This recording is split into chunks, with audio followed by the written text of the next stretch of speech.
বেঁচে যে আছি এটাই আশ্চর্য ব্যাপার। সকালে দাঁত মাজার জন্য টুথপেস্ট নিলাম, এর মধ্যে নাকি ক্যান্সারের উপাদান।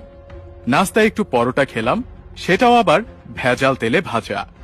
সুন্দর দেখে একটা কলা খেলাম, তাও আবার কার্বাইড দিয়ে পাকানো। চাঙা হওয়ার জন্য এক মগ কফি নিলাম, সেটাই নাকি কফির গুঁড়ো কম, তেঁতুল বীজের গুঁড়ো বেশি।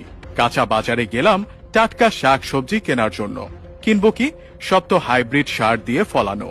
মশলা আর হলুদ গুঁড়ো নিলাম, ওতে আবার লেড আর ক্রোমাইড কেমিক্যাল মেশানো। সয়াবিন তেল দিয়ে রান্না করব, সেই তেলের অর্ধেকই নাকি পাম অয়েল মেশানো।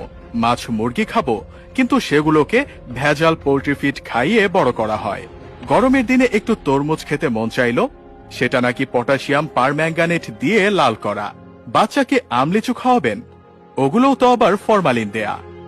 একটু মিষ্টি খেতে মন চাইলো, জিলাপি নিলাম, সেটা নাকি পোড়া মোবিল দিয়ে মচমচে করা। ইফতারে গলা ভেজাতে শরবত খাবো, তাতে মেশানো হয়েছে ক্ষতিকর রং আর কেমিক্যাল। খেজুর কিনলাম, চড়া দাম নিয়ে ধরিয়ে দিল 3 নম্বরই খেজুর। ইফতারে মজা করে মুড়ি মাখানো খাবো, সেই মুড়ি ইউরিয়া দিয়ে ফোলানো। সরিষার তেল দিয়ে মাখিয়ে খাবো ভেবেছিলাম, সেই তেলেও তো ভেজাল। সুন্দর দেখে বড় বড় পেঁয়াজু কিনেছিলাম, খেয়ে মনে হলো বড়া খাচ্ছি।